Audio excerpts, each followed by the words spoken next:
Good morning. Good morning, Jew.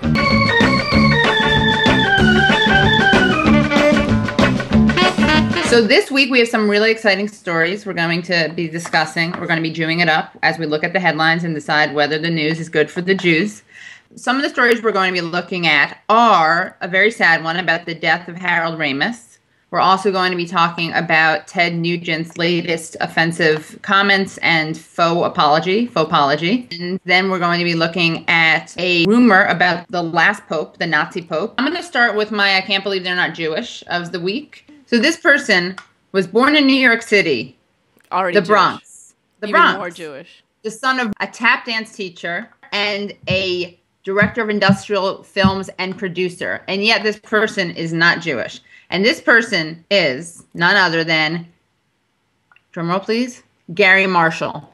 Oh. His father was of Italian descent. Whoa. And his mother was Scottish, but the father changed his name from Maschiarelli to Marshall. They changed their name around the time all the Jews changed their name, and they picked the kind of name a Jew might pick. Exactly. That's We've known the thing. Also, plus, Italians are butch Jews. We're very close. Yeah, they are. So today's little moment of dedication is to Leah Michelle Sarfati, also known as Leah Michelle, the star of Glee.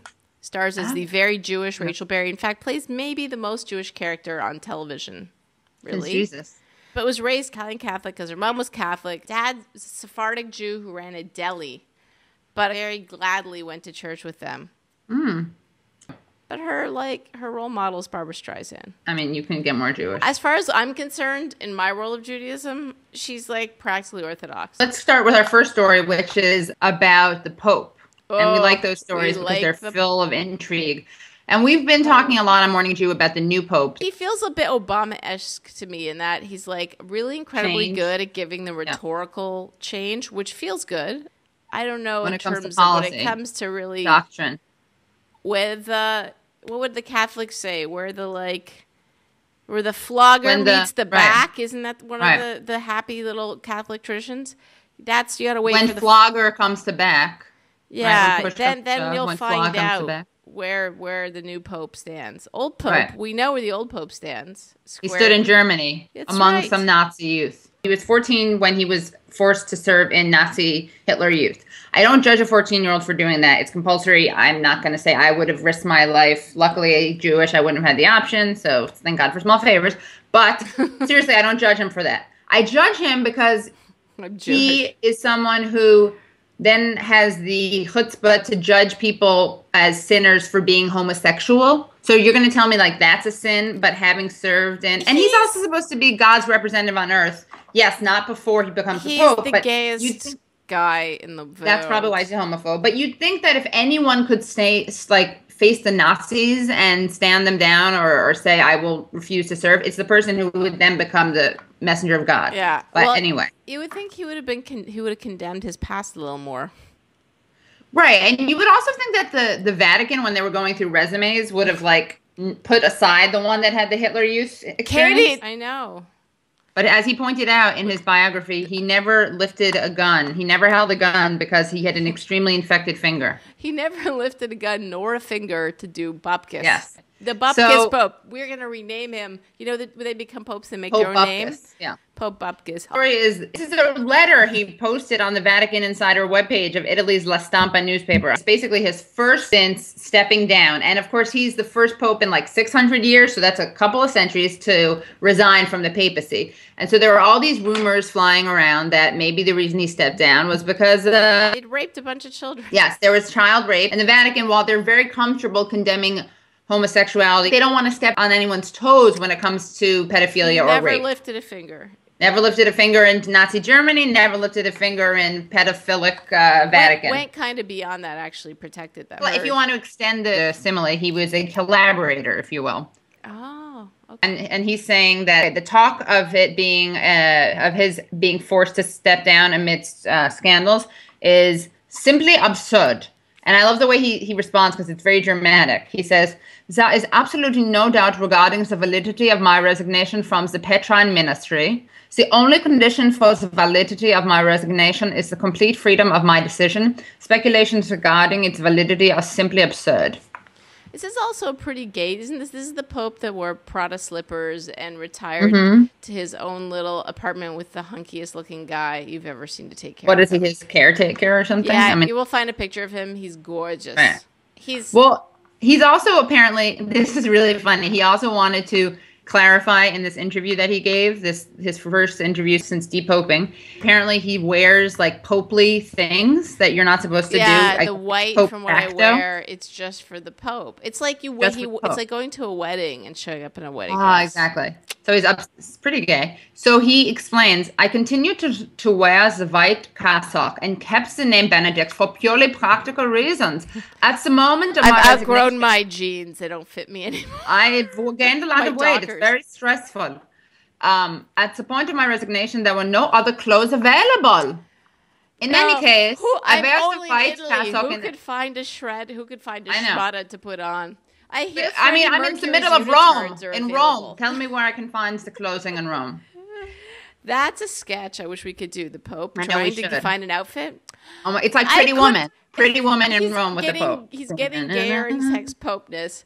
Nothing to wear. There's nothing to wear. Oh, just put on the white cassock. I'll just look. There's nothing to wear. Everything that brought me is hideous. I wouldn't be caught dead in that. So I'm going to keep on the white cassock. And Pope Francis can go fuck himself. The white works with everything. I just wear that. Yeah, white goes with everything. It's the new black. So he goes, I wear the white cassock in a visibly different way to how the Pope wears it. This is another case of completely unfounded speculating being made. How do you wear it? This is another case of completely unfounded speculations being made. Wait, does this mean that Pope Francis' cassock is like an A-line, but Pope Benedict's is like a wraparound Diana Vreeland style? It's flare, mermaid cut. Like how else is it different? I wear it totally differently. Can't you tell the difference? I wear the slit on the side and not on the back like I used to. Mine's all about the cleavage. Can't you tell?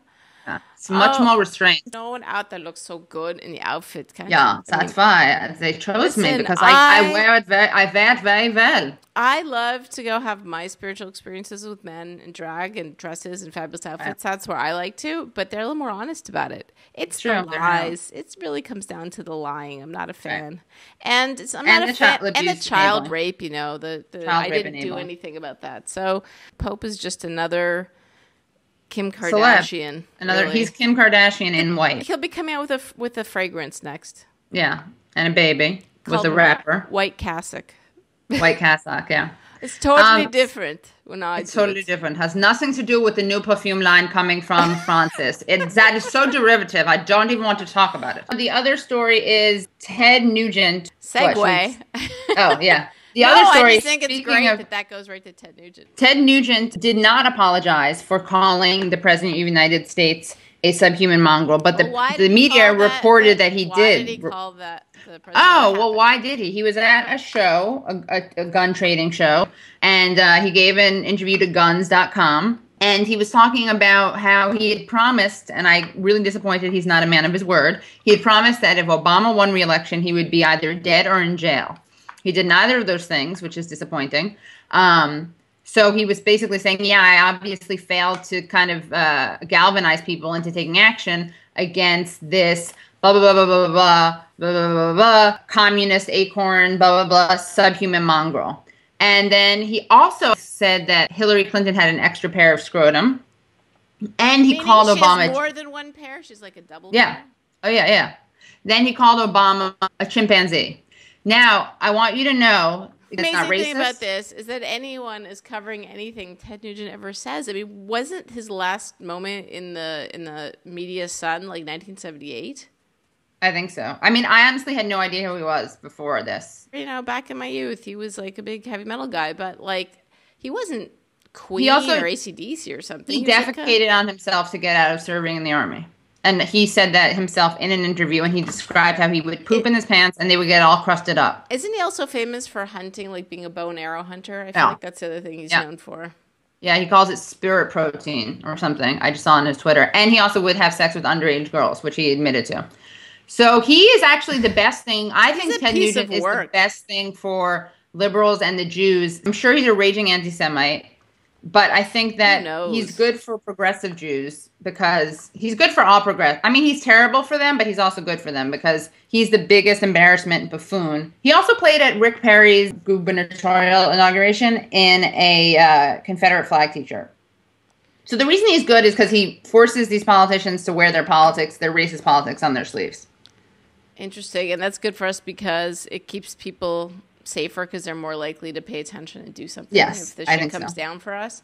It's just some paranoid Jewish thinking, but that's it. That's how it works. We're like, it's funny because we're actually like preppers, like the Tea Party weird preppers who are preparing for the they have all these canned foods and shit because they think that you know what, that is a great the government's going to come. The more this kind of Jewish thinking is very teabaggery. Yeah. It's all about 20 steps down the road. I know. In our last story, it's a sad thing. Harold Ramis died. He was beloved. Jewish, of course. Raised Jewish, although not religious in his adult life. He became relatively Buddhist, I think. Okay. He was Zen. But he said in a lot of interviews that Groundhog Day, which he directed, did he write too? I think he wrote it as well. Yeah. That he was approached by many people from many religions telling him that it was you must be Christian because this is such a Catholic movie. This is such a Jewish movie that it's a very universal, like, you know, or psychoanalysts would say this is so much about psychoanalysis. But this is a guy who also, co-wrote Caddyshack, directed Caddyshack. He did Caddyshack, National Lampoon's Vacation, Club Paradise, Groundhog Day, Stuart Saves His Family, Multiplicity, Analyze This, Analyze That, Bedazzled, The Ice Harvest, The Office, and Year One. That was the ones he directed, and he wrote even more. He wrote even more. He was amazing. Meatballs. He wrote Meatballs. That's great. Meatballs. Oh, Ghostbusters. How do we forget Ghostbusters? If people don't know who he is, you'll recognize him as the third Ghostbuster. He co-wrote Ghostbusters. And he's in it. He is a Ghostbuster. He's part of SCTV, which, if you're my age and you're into comedy, is pretty much the greatest comedy. And he was such a mensch. The guy was so nice. His work, part of what makes it so great is it's really funny and really accessible, but it's very much about being a mensch or, you know, like being an outsider and fighting real power or really having kind of some human line to the story. Right. In a way, I don't know, I'm going to sound like an old NPR essay right now and really stupid, but I don't think a lot of the kind of feel-good comedies we have now have so much, I don't think heart. I don't think they're successful. I think Judd Apatow, while clearly modeled his career completely after Harold Ramis and John Hughes, I don't think he's really succeeded in approximating what they did even once, I think. And they don't have the pathos. They don't have the pathos. I mean, no, not really. And that was, I think, pretty incredible to get anything like that across in a really huge mass popular medium is hard, I think. Sure. So I don't know. This is now, is it bad? It's terrible for the Jews because he was so young. Loss. Yeah, 69. He had a very weird autoimmune disease. And he had something happen to him in 2011, and he had to relearn how to walk. Oof. Yeah. That's like Groundhog Life. You have to restart from babyhood again. I just really like Harold Ramis, so I'm going to watch all his movies this weekend. I think he and Bill Murray... That's called artistic Shiva. Yeah, and that group were like the comedy Beatles of our generation. And so much of comedy, I mean, beyond following Mel Brooks's kind of... steps is definitely following in his steps of this kind of comedy with heart. And this great line he had, and I don't know where he got it from, was that comedy can be, just because it's broad doesn't mean it has to be shallow. Like, doesn't mean it can't come from the top of your intelligence. You can still have kind of caring in it. It doesn't have to be stupid. You know what Bill Murray said about him? It's kind of a cute thing. He earned his keep on this planet. Bill Murray wasn't the only one to pay tribute to Ramis. Obama, our president, did also. Right. He said his thoughts and prayers were with the Ramis family and, quote, all those who loved him, who quote his work with abandon, and who hope that he received total consciousness, end quote. And that is a reference to a line from Caddyshack. The Dalai Lama himself, the 12th son of the Lama, the flowing robes, the grace, bald, striking. So I'm on a first tee with him. I give him the driver. He hauls off and whacks one. Big hitter, the Lama. Long, into a 10,000-foot crevice right at the base of this glacier. So we finish 18, and he's going to stiff me. And I say, hey, Lama, hey, how about a little something, for the effort, And he says, there won't be any money. But when you die, on your deathbed, you will receive total consciousness.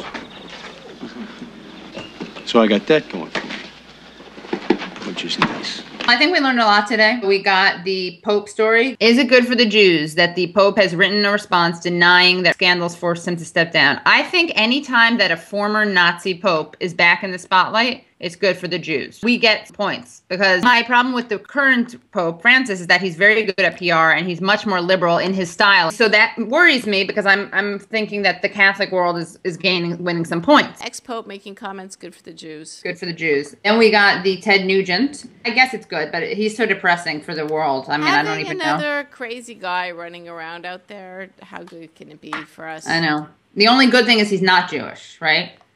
He's hunting with a bow and arrow. If nothing says You're right. Jewish faster than hunting with a bow and arrow. It's true. It's true. And then Harold Ramis, which obviously is a terrible day for the Jews and for everyone. And I think he'd want us to remind us of our universal connection. Yeah, and if we can do it in the most absurd way possible.